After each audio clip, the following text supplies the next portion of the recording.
Tamil Nadu prohibition of harassment of women இந்த act கீழெல்லாம் வந்துட்டு அவர் மீது எஃப்ஐஆர் ஆனது ரெஜிஸ்டர் பண்ணப்பட்டது. செக்ஷன்ஸ், அதாவது 9 செக்ஷன்ஸுமே அகெயின் அந்த பெண்களை இழிவாக கொச்சையாக அவர் ப்ரொஜெக்ட் பண்ணது, பேசுறது, மிரட்டும் தோரணையில் பேசியது, இது இந்த மாதிரியான செக்ஷன்ஸ் தான் போடப்பட்டிருக்கு. இங்கே நம்ம பார்க்குறோம் அப்படின்னா இதில் சில செக்ஷன்ஸ் எல்லாம் பார்க்கும்போது தண்டனையானது 5 வருடம் கூட இருக்கு.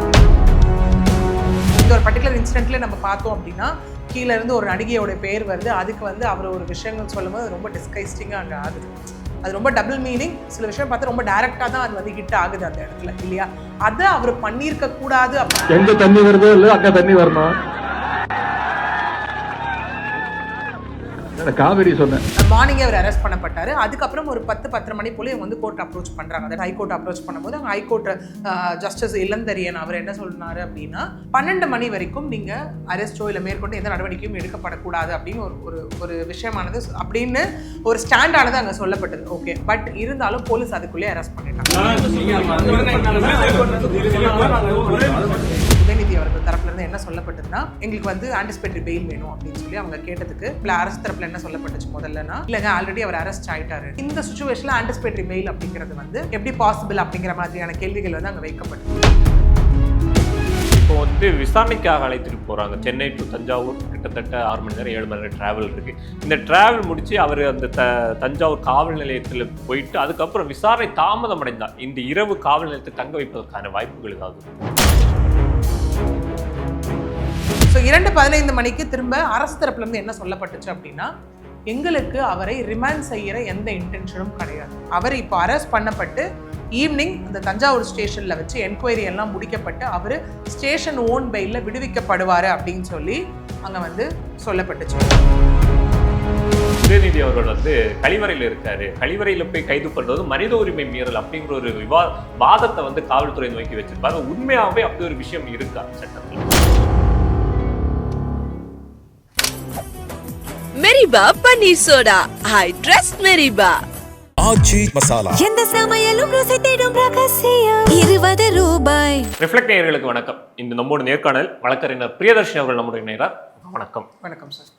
எதிர்கட்சி தலைவர் உதயநிதி ஸ்டாலின் அவர்கள் 9 பிரிவுகளின் கீழ் வழக்கு பதிவு செய்யப்பட்டு கைது செய்து தஞ்சாவூர் அழைத்து செல்லப்படுகிறார் அப்படிங்கிற ஒரு செய்தியை வந்து நம்ம இன்னைக்கு காலையில இருந்து பார்த்துட்டு இருக்கோம். இந்த 9 பிரிவுகள் எந்த மாதிரியான பிரிவுகளில் அவர் மீது வழக்கு பதிவு செய்யப்பட்டு கொஞ்சம் விரிவாச்சு? எஸ், ஆக்சுவலி ஒரு நேற்று நடந்த ஒரு மீட்டிங்கில் வந்து அவர் பேசிய சில விஷயங்கள் இல்லையா, தொடர்ந்து வந்துட்டு அந்த காவேரி பிரச்சனைக்காக விவசாயிகளோடு சேர்ந்து அந்த ஒரு திமுக சார்பில் ஒரு ஆர்ப்பாட்டம் நடந்தது. அதன் விளைவாகத்தான் ஒரு விஷயம் ரொம்ப சர்ச்சையானது. அவர் அப்படி பேசலாம், அகெயின் பெண்களை நோக்கி அவர் வைத்த ஒரு இழிவான ஒரு கமெண்ட் அப்படிங்கிற மாதிரி பார்க்கப்பட்டுச்சு. தட் இஸ் பொது வெளியில், இன் பப்ளிக் பிளேஸ். அதன் தொடர்ச்சியாக தான் இப்போ பார்த்தோம் அப்படின்னா பிஎன்எஸ், தட் இஸ் பாரத் நியாய சங்கீதா 2023 அந்த ஆக்ட் கீழே, then IT act, information technology, then அதுக்கப்புறம் பார்த்தோம் அப்படின்னா இங்கே வந்து Tamil Nadu prohibition of harassment of women இந்த ஆக்ட் கீழெல்லாம் வந்துட்டு அவர் மீது எஃப்ஐஆர் ஆனது ரெஜிஸ்டர் பண்ணப்பட்டது. யாரால அப்படின்னு பார்த்தோம்னா தட் இஸ் இங்கே யாரால அப்படின்னு பார்த்தோம்னா தஞ்சாவூர் ஈஸ்ட் போலீஸ் ஸ்டேஷன் காவல் அதிகாரிகளால் செய்யப்பட்ட ஒரு விஷயம். ஏன்னா இது எல்லாருக்கும் ஒரு குழப்பமாக இருக்கும், ஏன் வந்து அங்கே செய்யப்பட்டது எஃப்ஐஆர் அப்படிங்கிற மாதிரியெல்லாம். இங்கே வந்து பார்த்தோம் அப்படின்னா ஜூரிஸ்டிக்ஷன் மேட்டர்ஸ். ஓகே, அவர் தஞ்சாவூரில் இந்த கூட்டமானது நடைபெற்றுச்சு, தஞ்சாவூர்ல இருந்து அவர் பேசினார் அப்படின்னும் போது அந்த பர்டிகுலர் லொக்காலிட்டி எந்த போலீஸ் ஸ்டேஷன் ஜூரிஸ்டிக்ஷன் வருதோ அங்கே பதிவு செய்யப்பட்ட ஒரு விஷயமாக இருக்குது. ஒன்று. ரெண்டாவது பார்த்தோம் அப்படின்னா தாவேகாவை சார்ந்தவர்கள் வந்து அந்த போலீஸ் ஸ்டேஷனில் தான் கம்ப்ளைண்ட் வந்து ரைஸ் பண்ணியிருந்தாங்க. விமென்ஸ் கமிஷன்லையும் கம்ப்ளைண்ட் வந்து இங்கே மகளிர் ஆணையத்திலையும் கம்ப்ளைண்ட் ரைஸ் பண்ணியிருந்தாங்க. இப்போ இந்த 9 செக்ஷன் கீழே எஃப்ஐஆர் ஆனது ரெஜிஸ்டர் பண்ணப்பட்டிருக்கு. That is crime number 287/2026. Okay, இதுக்கே ரெஜிஸ்டர் பண்ணப்பட்டது. ஸோ அந்த பிஎன்எஸ் ஆக்ட் கீழே நம்ம பார்த்தோம் அப்படின்னா செக்ஷன் 79 ஆஃப் பிஎன்எஸ் ஆக்ட் இது என்ன சொல்லுது அப்படின்னா insult the modesty of women by words, லாக்ஸ் இல்லை கெஸ்டர்ஸ். ஒரு பெண்ணியம் அப்படிங்கிற ஒரு அடையாளத்தையே வந்து கொச்சைப்படுத்தக்கூடிய செயல், வார்த்தைகள் இல்லைனா லைக் சாங்ஸ், அந்த மாதிரியான ஒரு விஷயம். ஓகே, அடுத்தது section 296 clause B of BNS. Okay, இது என்ன சொல்லுது அப்படின்னா அப்சீனிட்டி. ஓகே, அதாவது அசிங்கமான ஒரு வார்த்தையை வந்து பொது வெளியில் பயன்படுத்துது. ஓகே, அடுத்தது செக்ஷன் 196 இந்த மாதிரி பேசி பிட்வீன் குரூப்ஸ் வந்து ஒரு எனிமிட்டி கிரியேட் பண்ணுறது, ஒரு ஹேட்ரட் கிரியேட் பண்ணுறது. ஓகே, பிட்வீன் குரூப்ஸ் பொது வெளியில் பேசி மக்களுக்கு இடையே அந்த வித உணர்வை தூண்டுறது. ஓகே, அடுத்தது செக்ஷன் 192 ப்ரொவோக் பண்ணுறது மக்களை.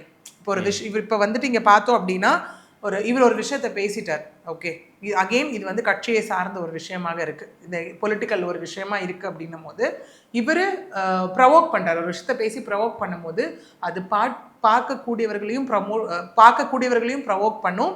At the same time public டிஸ்டர்பன்ஸும் இதனால் ஏற்படும் அப்படிங்கிறது.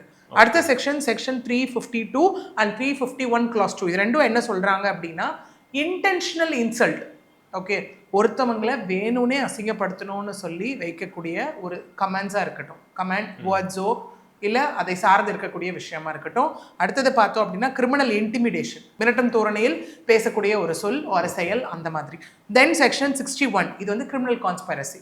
ஓகே, என்னன்னா இருக்காங்க அப்படின்னா அந்த ஒரு இண்டிவிஜுவல்ஸ் மத்தியில், மக்கள் மத்தியில் வந்துட்டு ஒரு விதமான குற்ற செயலில் வந்து ஈடுபடுறது. ஓகே, இது வந்து பிஎன்எஸ் ஆக்ட் கீழே போடப்பட்ட செக்ஷன்ஸ்.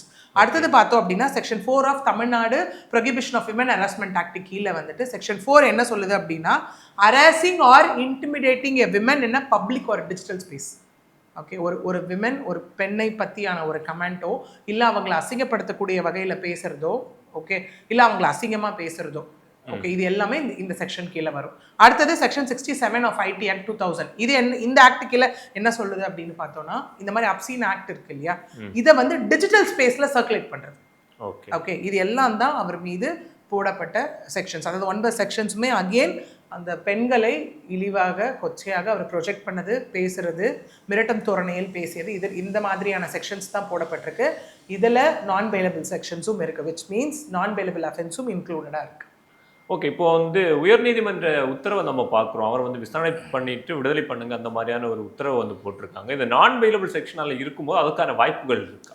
எஸ், இங்கே என்ன அப்படின்னு பார்த்தோம்னா, ஆன்டிசிபேட்டரி பெயிலுக்காக தான் வந்து இவங்க வந்து இப்போ அப்ரோச் பண்ணுறாங்க கோர்ட்டை. மார்னிங் வந்துட்டு அவர் அரெஸ்ட் பண்ணப்படுறாரு. தஞ்சாவூர்லேருந்து போலீஸ் அஃபிஷியல்ஸ் வந்து அதுக்கப்புறம் அங்கே நம்ம மார்னிங்கே பார்த்தோம், அங்கே ஒரு பெரிய ஒரு வாக்குவாதங்களும் அங்கே நடைபெற்றுச்சு. மா சுப்பிரமணியன் அவர்கள் ஸ்பாட்டில் இருந்தார், அவங்களுடைய ஒய்ஃப் இருந்தாங்க, அவங்க ஃபேமிலி பையன் எல்லாருமே அங்கே இருந்தாங்க. அதனைத் தொடர்ந்து மினிஸ்டர்ஸ் எல்லாருமே அங்கே வர ஆரம்பிச்சது எல்லாமே நம்ம பார்த்தோம். அவங்களுடைய கார்கள் தடுத்து நிறுத்தப்பட்டது, இந்த மாதிரி நிறைய விஷயங்கள் அங்கே நம்ம பார்த்தோம். ஃபைனலாக வந்து ஒரு 10:30 மணி போல் அவர் மார்னிங்கே அவர் அரெஸ்ட் பண்ணப்பட்டார். அதுக்கப்புறம் ஒரு 10-10:30 மணி போல் இவங்க வந்து கோர்ட் அப்ரோச் பண்ணுறாங்க. தட் இஸ் டிஎம்கே லீகல் டீம்லேருந்து கோர்ட் அப்ரோச் பண்ணுறாங்க. தட் இஸ் ஹைகோர்ட் அப்ரோச் பண்ணும்போது அங்கே ஹைகோர்ட் ஜஸ்டிஸ் இளந்தரியன் அவர் என்ன சொன்னார் அப்படின்னா, லைக் நீங்கள் வந்து என்ன சொல்கிறீங்களோ அது பெட்டிஷனாக ஃபைல் பண்ணுங்க அப்படிங்கிற மாதிரி அங்கே சொல்லப்பட்டது. ஓகே, சொல்லப்பட்டுட்டு ஒரு விஷயமும் அங்கே இன்னொரு விஷயமும் கூட சொல்லப்பட்டது என்னென்னா, 12 மணி வரைக்கும் நீங்கள் அரெஸ்டோ இல்லை மேற்கொண்டு எந்த நடவடிக்கையும் எடுக்கப்படக்கூடாது அப்படின்னு ஒரு விஷயமானது அப்படின்னு ஒரு ஸ்டாண்டானது அங்கே சொல்லப்பட்டது. ஓகே, பட் இருந்தாலும் போலீஸ் அதுக்குள்ளேயே அரெஸ்ட் பண்ணிட்டாங்க.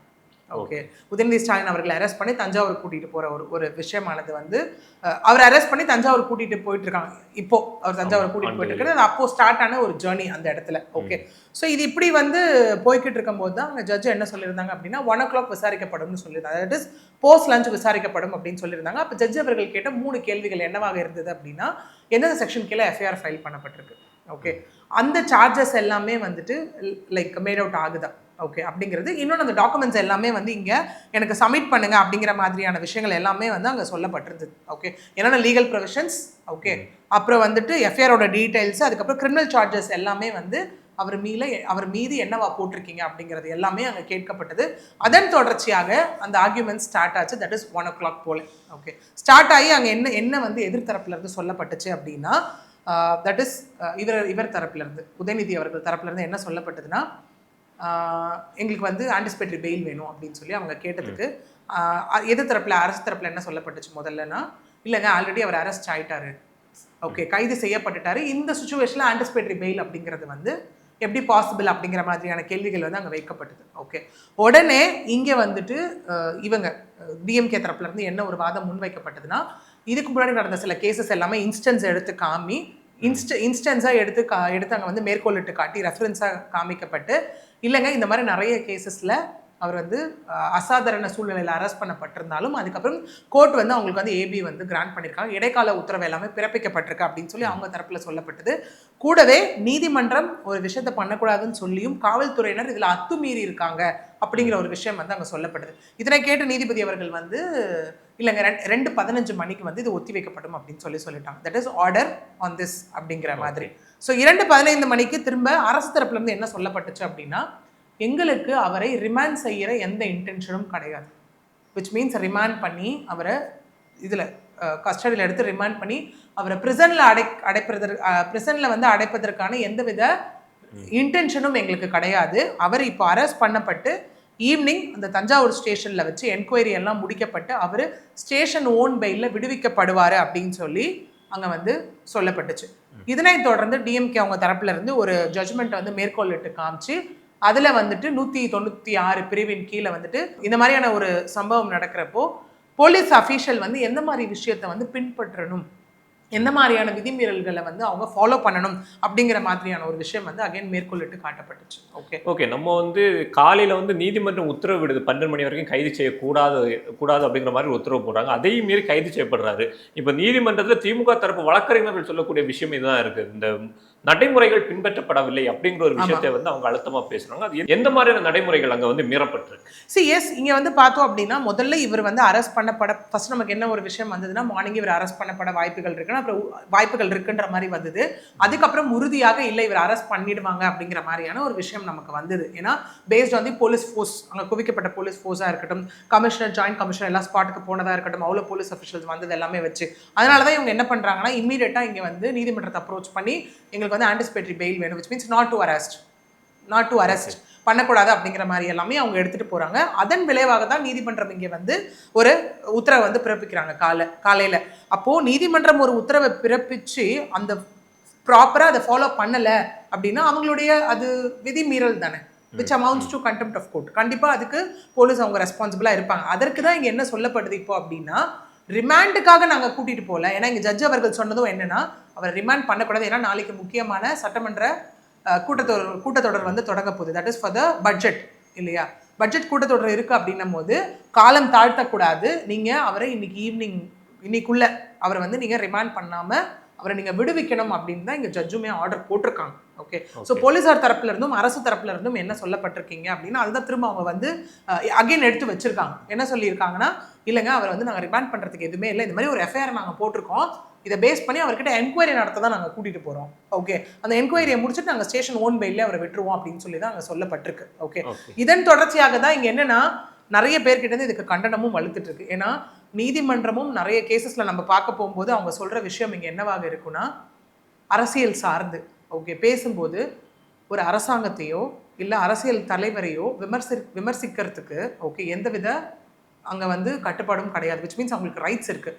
But at the same time தனி மனித தாக்குதல் பண்ணக்கூடாது அப்படிங்கிறது தான் ஒரு விஷயம் வைக்கப்படுது. ஓகே, ஏன்னா இன்னைக்கு நம்ம இந்த ஒரு பொலிட்டிக்கல் பிளாட்ஃபார்மோ பொலிட்டிக்கல் ஜேர்னியோ நம்ம எடுத்துக்கிட்டோம் அப்படின்னா கண்டிப்பாக அங்கே வந்து பார்த்தோன்னா ஒருத்தர் வந்து சாடிக்கிறதா இருக்கட்டும், அவங்க என்ன பண்ணாங்க இவங்க என்ன பண்ணாங்க அப்படிங்கிறத மாற்றி கிரிட்டிசைஸ் பண்ணுறதை நம்மளால பார்க்க முடியுது. ஓகே, அதை தாண்டி வந்துட்டு அவங்களோட பர்சனல் லைஃப்குள்ளே போகக்கூடாது அப்படிங்கிறதா விஷயம். ஏன்னா இந்த ஒரு பர்டிகுலர் இன்சிடென்ட்லேயே நம்ம பார்த்தோம் அப்படின்னா கீழே இருந்து ஒரு நடிகையோட பேர் வருது, அதுக்கு வந்து அவர் ஒரு விஷயங்கள் சொல்லும் போது ரொம்ப டிஸ்கஸ்டிங்காக அங்கே ஆகுது. அது ரொம்ப டபுள் மீனிங், சில விஷயம் பார்த்து ரொம்ப டைரக்டாக தான் அது வந்து ஹிட் ஆகுது அந்த இடத்துல இல்லையா. அதை அவர் பண்ணியிருக்க கூடாது அப்படிங்கிறது தான் இங்கே விஷயம். அதனால தான் பெண்கள் அகைன் எப்படி அந்த பொன்ராஜ் வழக்கில் நடந்துச்சோ நம்ம முன்னாடி இல்லையா, பொன்ராஜ் வழக்கில் வந்து விஜய் அவர்கள் வந்து நைட்டோட நைட்டாக இப்போ டிஜிபி ஆஃபீஸில் அங்கேயுமே கம்ப்ளைண்ட் கொடுத்துருப்பாரு, நிறைய பெண்கள் அது கண்டனமும் தெரிவிச்சிருந்தாங்க. இந்த ஒரு பர்டிகுலர் கேஸ்லையும் அப்படி தான் நடந்திருக்கு. தஞ்சாவூர் போலீஸ் ஸ்டேஷன்லையும் கம்ப்ளைண்ட் ரைஸ் ஆயிருக்கு, மகளிர் ஆணையத்திலையும் இங்கே கம்ப்ளைண்ட் ரைஸ் ஆயிருக்கு. ஓகே, ஏன்னா தொடர்ந்து இந்த பெண்களை இழிவாக கொச்சையாக பேசுவதோ அவர்களை வந்து சித்தரிக்கிற விஷயத்திலே ஈடுபடவே கூடாது அப்படிங்கிறது தான் நீதிமன்றம் எல்லா இடத்துலையும் சொல்லக்கூடிய ஒரு விஷயமா இருக்கு. இது லா அப்படிங்கிறத தாண்டி ஒரு பேசிக்காக நம்ம பார்த்தோம் அப்படின்னா ஒரு மொராலிட்டியை தாண்டிய ஒரு விஷயமாவும் இருக்கு இல்லையா அந்த இடத்துல. ஓகே, அதனை நோக்கி தான் அந்த செக்ஷன்ஸும் இங்கே போடப்பட்டிருக்கு. பல கட்சி தலைவர்களும் இன்னைக்கு இடதுசாரிகள் எல்லாருமே வந்து இந்த மாதிரி அவரை செஞ்சிருந்தாருன்னா அது தவறு, பெண்களை எந்த விதத்திலையும் எங்கேயும் இழிவாக பேசக்கூடாது அப்படிங்கிற ஒரு விஷயத்தை தான் முன்னெடுத்து வச்சிருக்காங்க. இன்னும் நம்ம பார்த்தோம் நடிகைகள் தென் பல கட்சி தலைவர்கள் எல்லாருமே இது கண்டனம் வைச்சது ஒரு பக்கம் நம்ம பார்த்துக்கிட்டு தான் இருக்கோம். ஓகே, இப்போ விசாரணைக்கு அழைத்து செல்லப்படுகிறார் அப்படிங்கிற ஒரு இந்த விஷயத்தை வந்து நம்ம பார்த்துட்டு இருக்கோம். இந்த ஒரு காவல் நிலையத்தில் ஒரு கம்ப்ளைண்ட் போகுது, அந்த கம்ப்ளைண்ட்டுக்கான விசாரணைங்கிறது வந்து விசாரணைக்காக அழைக்கிறதா இருக்குமா இல்லை அழைத்து செல்லுவா, அதில் வந்து ஒரு நெறிமுறை இருக்கா? எஸ், இங்கே பார்த்தீங்கன்னா நமக்கு கிரவுண்ட்ஸ் இருக்குது, நான் பெயிலபிள் செக்ஷன்ஸ் சிலது போடுறப்போ பார்த்தீங்கன்னா டைரக்ட் அவங்களை அரெஸ்ட்டும் ஒரு ஆப்ஷன்ஸ் இருக்குது, அந்த இடத்துல டைரக்ட் ரிமாண்ட் ஆப்ஷன்ஸும் இருக்குது நமக்கு. Okay, depends with the depth of the என்ன அஃபென்ஸ் இருக்கோ அது. நான் இந்த கேள்வி ஏன் கேட்டேன்னா, நீதிமன்றத்தில் நாங்கள் வந்து ரிமாண்ட் பண்ணுறதுக்கான எண்ணம் எங்களுக்கு இல்லை அப்படின்னு சொல்லியிருக்காங்க. ஆனால் வந்து கைது நடவடிக்கை வந்து காலில் பண்ணியிருக்காங்க. அதனால ஒரு குழப்பம் வருது இல்லையா? எஸ், இங்கே கைது அப்படின்னும் போது ஜென்ரலாக எல்லாருடைய புரிதல் எப்படி இருக்கீங்க அப்படின்னா, கைது அப்படின்னாலே ரிமாண்ட் அப்படிங்கிற மாதிரி தான் இருக்கு. ஓகே, நம்ம இதுக்கு முன்னாடி சில கேசஸ் எல்லாத்துலேயும் பார்த்துருக்கோம். கைது செய்யப்பட்டு அவர் வந்து இதே அவங்க வந்து என்ன பண்ணிருக்கலாம், இந்த மாதிரி ஒரு எஃப்ஐஆர் ஆயிடுச்சுன்னு சொல்லி சம்மன் போட்டு அவர் என்கொயரிக்கு கூப்பிட்டுருக்கலாம். சில கேசஸ்ல அப்படியும் நடக்கும் நமக்கு. அதுக்கப்புறம் அரெஸ்ட் அந்த மாதிரியான விஷயங்கள் போகும் இல்லையா? இப்போ இங்க கைது அப்படிங்கிறது வந்துட்டு அவரை கூட்டிட்டு போய் என்கொயரி பண்ணிட்டு என்ன இந்த மாதிரி ஒரு கம்ப்ளைண்ட் வந்திருக்கு, அதுக்கு நாங்கள் எஃப்ஐஆர் போட்டிருக்கோம், நீங்க என்ன பேசுனீங்க. ஏன்னா இங்க அவங்க சைடு இருந்து எடுக்கக்கூடிய டிஃபென்ஸ் என்னவா இருக்கும் அப்படின்னு பாத்தீங்கன்னா, ஒண்ணு யாருடைய பேரையும் அவர் வாயில இருந்து அவர் எக்ஸ்பிளிசிட்டா சொல்லலை அப்படிங்கிறது அவங்க எடுக்கக்கூடிய டிஃபென்ஸ் பாயிண்டா இருக்கும். இன்னொன்று, தொடர்ந்து அது எந்த கட்சியாக இருந்தாலும் ஆளும் கட்சி எதிர்கட்சின்னு வரும்போது எதிர்கட்சியா இருக்கக்கூடியவர்கள் சொல்லக்கூடிய ஒரு விஷயம், இது பொலிட்டிக்கல் ஓவர் ரீச்னு சொல்றது தான் நம்மளால பார்க்க முடியுது. விச் மீன்ஸ் பொலிட்டிக்கல் வெண்டேட்டா இருக்கிறது தான் இதனால இந்த விஷயம் பண்ணப்பட்டது அப்படிங்கிறது எல்லாமே அவங்க எடுக்கக்கூடிய டிஃபென்ஸ் பாயிண்டா இந்த இடத்துல இருக்கும். ஸோ இது எப்படி இருக்க போகுது ப்ராசஸ் அப்படின்னா, அரெஸ்ட் பண்ணியாச்சு, அவரை அரெஸ்ட் பண்ணி நாங்கள் வந்து என்கொயரிக்காக கூப்பிட்டு போகிறோம். இது என்னன்றதை பேஸ் பண்ணி நாங்கள் என்கொயரியை முடிச்சுட்டு இந்த மாதிரி இவ்வளோ சிவியராக இது போயிட்டுருக்கு, என்கொயரி முடிச்சுட்டு நாங்கள் வந்து ஸ்டேஷன் பெயிலில் இவரை விட்டுட்டோம் அப்படின்னும் போது அங்கேயும் சில கண்டிஷன்ஸ் வைக்கப்படலாம். ஏன்னா நீங்கள் என்கொயரி கூப்பிடுறப்பெல்லாம் வரணும், ஓகே, அப்படிங்கிற மாதிரியான கண்டிஷன்ஸ் வைக்கப்பட்டு தான் அவர் ஸ்டேஷன் பெயிலையும் அங்கேருந்து அவர் விடுவிக்கப்படுவார் அந்த இடத்துல. ஓகே, இதுதான் இந்த கைதுக்கான, இதுதான் வந்து பீப்புள் எல்லாம் கன்ஃபியூஸ் ஆயிட்டாங்கன்னு நினைக்கிறேன் இந்த இடத்துல இல்லையா? கைது அப்படின்னும் போது அது அரெஸ்ட்னு ஆயாச்சு, அதில் என்ன ரிமாண்ட் இன்டென்ஷன் இல்லை அப்படிங்கிற ஒரு விஷயம் இருக்கு இல்லையா? ஸோ நாங்கள் ஜுடிஷியல் கஸ்டடி எடுத்து, விச் மீன்ஸ் மெஜிஸ்ட்ரேட் கிட்ட ப்ரொடியூஸ் பண்ணி நாங்கள் ஜுடிஷியல் கஸ்டடி எடுக்க போகிறது கிடையாது. இந்த கைதானது ஃபார் என்கொயரி முடிஞ்சு நாங்கள் ஓன் பெயிலில் தட் இஸ் அவரை நாங்கள் விடுவிச்சிடுறோம் அப்படிங்கிற பேஸ் பண்ணி தான் இங்கே அவங்க நீதிமன்றத்தில் வைத்த வந்து ஒரு பாயிண்டாகவும் இருக்கு. ஓகே, இப்போ வந்து விசாரணைக்காக அழைத்துட்டு போகிறாங்க தஞ்சாவூர் வரைக்கும். சென்னை டு தஞ்சாவூர் கிட்டத்தட்ட 6 மணி நேரம் 7 மணி நேரம் ட்ராவல் இருக்குது. இந்த ட்ராவல் முடித்து அவர் அந்த தஞ்சாவூர் காவல் நிலையத்தில் போயிட்டு அதுக்கப்புறம் விசாரணை தாமதம் அடைந்தால் இந்த இரவு காவல் நிலையத்தை தங்க வைப்பதற்கான வாய்ப்புகள் ஏதாவது? இல்லை, ஏன்னா எங்கள் நீதிமன்றம் வந்து நீதிபதி வந்து தெளிவாக ஒரு விஷயம் சொல்லியிருக்காங்க. விசாரணை முடிக்கப்பட்டு ஓகே இன்றைக்கே அவர் விடுவிக்கப்பட வேணும் அப்படிங்கிற ஒரு விஷயம் சொல்லியிருக்காங்க. Which means he has to be released today. Okay, இன்னைக்கே அவர் விடுவிக்கப்படணும் அப்படிங்கிறதுனால அது எந்த வித தாமதமும் இருக்கிறதுக்கான வாய்ப்புகள் அந்த இடத்துல இல்லை. வை? பிகாஸ் நாளைக்கு திரும்ப ஒரு முக்கியமான ஆக்டிவிட்டி, நாளையிலேருந்து கவர்மெண்ட்டோட ஒரு கனெக்டட் ஒரு ஆக்டிவிட்டி நாளையிலேருந்து ஸ்டார்ட் ஆகுது. ஏன்னா இந்த அரசு வந்து பதவி ஏற்று நாளைக்கு தான் வந்து முதல் பட்ஜெட் கூட்டத்தொடர் இருக்கு இல்லையா? ஸோ அதில் எதிர்கட்சி தலைவர் அவரோட பங்களிப்பும் அங்கே இருக்கணும் அப்படிங்கிற ஒரு காரணத்தின் அடிப்படையில் தான் வந்துட்டு இது எல்லாமே வந்து இன்னைக்கு இந்த இமீடியட் ரிலீஸ் அப்படிங்கிற ஒரு கான்செப்ட்ஸ் எல்லாமே இன்னைக்கு வந்து கொண்டு வரப்பட்டிருக்கு. ஓகே, இப்போ உதயநிதி ஸ்டாலினை கைது செய்து கூட்டிட்டு போகும்போது கூடவே வந்து சேகர்பாபு உட்பட பல அமைச்சர்கள் வந்து கூட போகிறத நம்மளால பார்க்க முடியுது. அவர்களுடைய பேரும் இந்த குற்ற வழக்கில் இருக்கா, இல்லை வந்து அவர்களை அழைத்து செல்வதற்கான காரணம்? இங்கே என்னென்னு பார்த்தோன்னா ஓபிஎஸ் அவர்களும் அரெஸ்ட் பண்ணப்பட்டாரு அப்படிங்கிற ஒரு விஷயமும் சொல்லப்பட்டது. வை? பிகாஸ் இங்கே வந்து அவங்க எல்லாமே இந்த ஒரு விஷயத்தை தடுக்கிறாங்க. இதில் இப்படியும் போலீஸார் கொண்டு வரலாம், எங்களுடைய பணியை செய்ய விடாமல் இவர்கள் தடுக்கிறார்கள், அதனால அவங்களை இப்போ நாங்கள் அரெஸ்ட் பண்ணோம், இல்லை அவங்களை நாங்கள் வந்து கூட்டிகிட்டு போக வேண்டிய கட்டாயம் ஏற்பட்டுச்சு அப்படிங்கிற அடிப்படையிலும் அவங்க கொண்டு வரப்படலாம். ஓகே, ஏன்னா நம்ம பார்த்தோம் நிறைய அமைச்சர்கள் KN நேரு இன்னும் சில பேர் வந்தப்பெல்லாம் அவர்களுடைய கார்களே உள்ள விடாமல் தடுத்து நிறுத்தப்பட்டாங்க அங்கே இல்லையா? ஸோ இதனை தொடர்ந்து இந்த மாதிரியான ஒரு விஷயத்தில் போராட்டத்தில் ஈடுபட போகும்போது ஓபிஎஸ் அவர்கள் அரெஸ்ட் பண்ணப்பட்டார். கூட இந்த மாதிரி அமைச்சர்கள் போகக்கூடியதை நம்மளால பார்க்க முடியுது. ஸோ எங்களுடைய பணிகளை அவர்கள் வந்து செய்ய விடாமல் அப்படிங்கிற ஒரு அடிப்படையில் வந்துட்டு இருந்தது, ரொம்ப எக்ஸ்ட்ரீமாக இருந்ததுன்னா அவங்களும் வழக்கில் சேர்க்கப்படக்கூடிய வாய்ப்புகளும் நிறைய இருக்குது. ஓகே, இப்போ 9 பிரிவுகளின் கீழ் வழக்கு பதியப்பட்டது அப்படின்னு நம்ம பார்க்குறோம். இந்த 9 பிரிவுகளும் எந்த மாதிரியான தண்டனைகளுக்கு உட்பட்டது? இதில் வந்து குண்டர் சட்டம் போடுவதற்கான வாய்ப்புகள் இருக்கா? கூண்டாஸ் அப்படின்னு நீங்கள் போகும்போது பார்த்தீங்கன்னா அந்த ஒரு பர்டிகுலர் அஃபென்ஸ் ரிப்பிட்டேட்டிவாக இருக்கிற பட்சத்தில் அது கூண்டாஸ் ஆகும். இப்போ உதயநிதி அவர்கள் மீது முன்னாடி நம்ம எல்லாம் பார்த்துருக்கோம். முன்னாடி ADMK வந்து ஆட்சியில் இருந்தப்போ அவர் ஒரு ஸ்டேட்மெண்ட்டை விட்டுருந்தார், சசிகலாவை வைத்து ஒரு ஸ்டேட்மெண்ட் அந்த இடத்துல விட்டுருந்தார் அவர் இல்லையா? இன்னொன்று அவரை பற்றி பேசும்போது நம்ம பார்த்தோம் அப்படின்னா அகெயின் தமிழிசை தங்கப்பன் அவர்கள் போகும்போது அந்த ஓட்டு கேட்கும் போது இவங்க அழகாக இருக்காங்க அதனால ஓட்டு போடுங்கன்னு சொன்ன விஷயமா இருக்கட்டும், இந்த மாதிரி தொடர்ந்து பெண்களை நோக்கி நிறைய விஷயங்கள் வந்து அங்கே வைக்கப்பட்டு இருக்கு இல்லையா, நம்மளால பார்க்க முடியுது. பட் அப்பெல்லாம் இது கம்ப்ளைண்ட்டாக ரைஸ் ஆகலை, எங்கேயுமே ரைஸ் பண்ணப்படலை இல்லையா? ஒருவேளை இந்த மாதிரி கண்டினியூஸ் நேச்சர் ஆஃப் கம்ப்ளைண்ட்ஸ் வந்துட்டு இருக்கு அப்படின்னா அப்போ அது கூண்டாஸா போகும், ஏன்னா ஹேபிச்சுவலாக நடந்துட்டு இருக்கு அப்படிங்கிற ஒரு அடிப்படையில். ஓகே, இங்கே நம்ம பார்க்குறோம் அப்படின்னா இதில் சில செக்ஷன்ஸ் எல்லாம் பார்க்கும்போது தண்டனையானது 5 வருடம் கூட இருக்கு. ஓகே, அதனால தான் நான் பெயிலபிள்ன்றது இருக்கு. நம்ம ஹீனியஸ் அஃபென்ஸ் அப்படின்னு போகும்போது தான் அது நான் பெயிலபிள் கேட்டகரியிலே நமக்கு வரும். ஓகே, இங்க முழுக்க முழுக்க இப்போ ஒரு சைடு கம்ப்ளைண்ட் கொடுத்தாச்சு, அதனை தொடர்ந்து இவர்கிட்ட விசாரணையானது கண்டிப்பாக இப்படிதான் இருக்கும். நீங்க அந்த ஒரு வார்த்தை சொன்னீங்க, அதை யாரை மென்ஷன் பண்ணி சொன்னீங்க, எந்த அர்த்தத்துல சொன்னீங்க, என்ன மாதிரியாக இருந்தது அப்படிங்கிறது எல்லாமே கண்டிப்பா அந்த என்கொயரியில இன்க்ளூட் ஆக போற கொஸ்டின்ஸா தான் இருக்க போகுது. அதுக்கு அவர் என்ன மாதிரியான என்கொயரியில அவர் சைடு இருந்து ரிப்ளை வரப்போகுது, ரெஸ்பான்ஸ் வரப்போகுது அப்படிங்கிறது எல்லாமே உள்ள இன்க்ளூட் பட போகுது. இந்த கேஸ் இன்னைக்கான ஒரே விஷயம் இது மட்டும் தான் நடந்திருக்கு. இல்ல நாளைக்கு வந்து இல்ல என்கொயரியில் அவர் கொடுத்துருக்காரு, இது எங்களுக்கு வந்து சாட்டிஸ்ஃபைடா இல்லை அப்படின்னா இது அடுத்த கட்டத்தை நோக்கி போகிறதுக்கான வாய்ப்புகளும் ரொம்ப ஜாஸ்தியாவே இருக்கு. இது காலையில் கைது செய்வதற்கு காவல்துறை வந்தப்போ மா சுப்பிரமணியன் வந்து ஒரு விஷயத்த வந்து சொல்லியிருப்பார். உதயநிதி அவர்கள் வந்து கழிவறையில் இருக்காரு, கழிவறையில் போய் கைது பண்றது மனித உரிமை மீறல் அப்படிங்கிற ஒரு வாதத்தை வந்து காவல்துறை நோக்கி வச்சிருப்பாரு. உண்மையாவே அப்படி ஒரு விஷயம் இருக்கா சட்டத்துல?